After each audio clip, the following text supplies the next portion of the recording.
I do hope that when it's all said and done, this series can be more than just the Black Argo.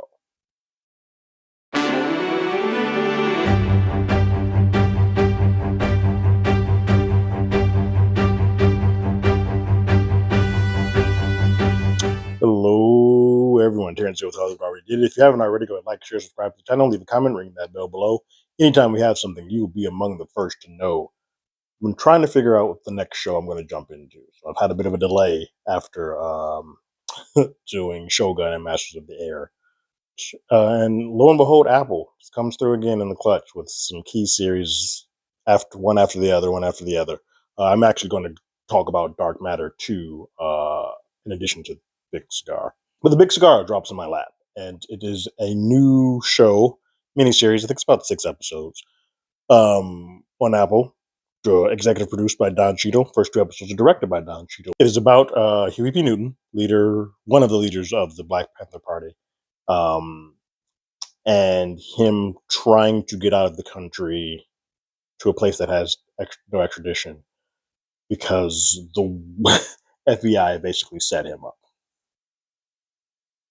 Anybody who knows the first couple episodes of the show, I'd never get into spoilers, although this one's a little easier to kind of delve a bit into spoilers because this stuff actually happened. There, you can visibly look this stuff up. Um, but I said in just a little bit like this show feels very much like I'm watching a little bit of the thrillerness of Argo done here. Although I would say that what I've seen so far, um, Argo does a significantly better job at delivering the tension of the moment. I think what's happened a lot in this series is I can't get a read on the tone. So when I'm watching 2 episodes, I love what I'm seeing. It's visually stunning. It looks good. Um, but I don't always feel the weight of what the Black Panthers were going through at that time because we're delving along so fast through pieces of history that it all sort of gets washed away and saying, "Oh, that wasn't that big of a deal." Because the main focus of this show is to talk about Huey getting out of the U.S. and going to Cuba via this masterful plan of a movie being made. So, what occurs in these first 2 episodes, we sort of get a quick. And when I say quick, these episodes are like 39 minutes, 40 minutes. Like we did quick back history of Huey P. Newton and what he did and meant for the Black Panther Party. And so we got to get the truncated version.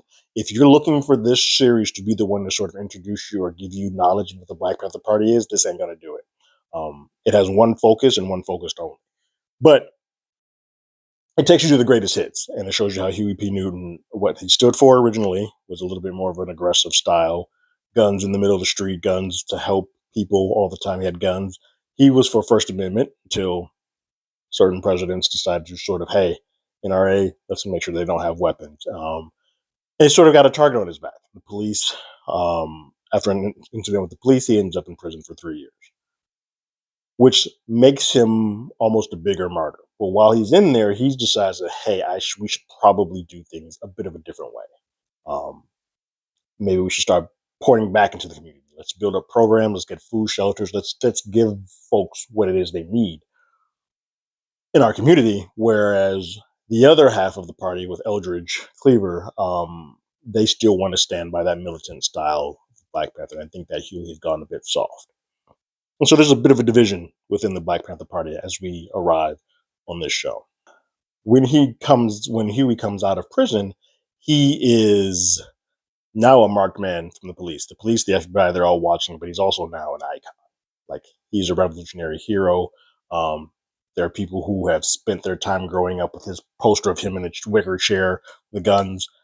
That's who they idolize. And so him coming out with a slightly different thing may be a go against what they thought, but they are all still sort of following this. I say all this to say that then what eventually happens is he ends up in a jam.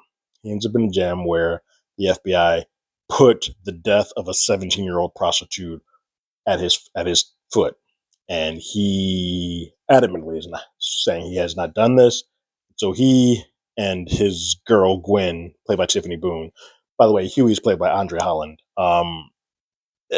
They are on the run, and so they go to their business partner who has sort of just helped silently finance the Black Panther Party, which is just a fascinating thing. You get a great line, which I don't want to go into too much spoilers, but there's a great line that um, when Huey first gets the lay of the land of gets introduced to Bert and sort of who he is and what he stands for. It's this party with a bunch of white folks and Richard Pryor randomly there. And Richard Pryor sort of tells him these folks are on the up and up because there's nothing better than a guilty, guilt-ridden white person. They feel that they need to abolish all the things that all the guilt and all the pain that they have. They want to extinguish it. So they have the money to do so. Let them do it. And after a lot of back and forth, Huey eventually does. After a situation where Bert ends up in the same jail cell that he does, it kind of gives him the up and up. So the first place that he goes um, to get solace is to Bert, and Bert has to keep him on the move. And so they come up with this elaborate scheme to make a movie, make a movie surrounding the attempt to get the package out of the U.S. to Cuba. They're going to call it the Big Cigar and sort of hide everything, the budget, all this stuff behind it. Now, mind you, these producers were good in their heyday. Easy Rider, they had a lot of good hits, and eventually they do. There's a documentary that sort of gets tidbit. It actually feels a little too cheap, but it gets thrown away in this as a bit of foreshadowing. And but they do win an Academy Award, and they have a very. If you haven't looked it up, they have a very controversial acceptance speech that was not received as well by everybody. You should go look that up. Anyway, um, Bert and them do their best. Be damned if what it does to their health, their well being, and what all the eyes that are on them come up with this plan. And so this show is more so about that than it is about anything that has to do with the Black Panther Party. And so we spend time going back and forth how we got this person in their life, learned about this person, went from back and forth. And so we jump times a lot. It never feels disorienting though, because they put timestamps everywhere. You never feel like you don't know what's going on or where the timestamp is. But you can't get an idea of the tone. And that's sort of the biggest sort of herky jerky problem that I have with this. Like, there's more emotional pain and emotional turmoil that occurs in these episodes where I just don't feel the weight of it. We Because we gloss over everything so quickly, we move so it's just moving so rapidly. Seeing a little Bobby get shot, seeing like those type of things don't have any sort of value. And I don't know if it's done on purpose. Where like, cool, we got to skip that stuff to get to this, but I think they both are important, and I think it makes the attempt at escape far more thrilling if I feel like the weight of all the things that they've done and all the people that are on them um, mean more. And when we're seeing like the FBI that's doing the hippie stakeout, it feels more like a comedy than it does like this guy actually wants to stop them. And it just nothing really coalesced into being serious. Am I going to stick with it? Yeah, I am, because I am curious to see how it all occurred. The only downside that I have about this is that I do know what occurs with Huey. I do know that spoilers, he does make it to Cuba. And so now I'm watching this show knowing the end, knowing that he does make it there. But now I'm just trying to see the steps to get there. And it is not hooking me enough with the knowledge that I have. Because you almost have to assume this is common knowledge to a lot of people. When you're making a series like this about a historic figure, people can look it up. They either A, know it already before going into the show, or they don't look it up after watching the first couple episodes and like, hey, did he make it to Cuba? Just to kind of get ahead of it. So you have to make a series that is entertaining enough where with that knowledge, I still want to go on from week to week. And outside of the style of the show and the fact that Andre Holland is so captivating as Huey, I don't really have anything that sort of draws me back in. Even the hook at the end of the episode when things sort of start to fall apart, the thought of them giving up Huey's name doesn't move me anyway.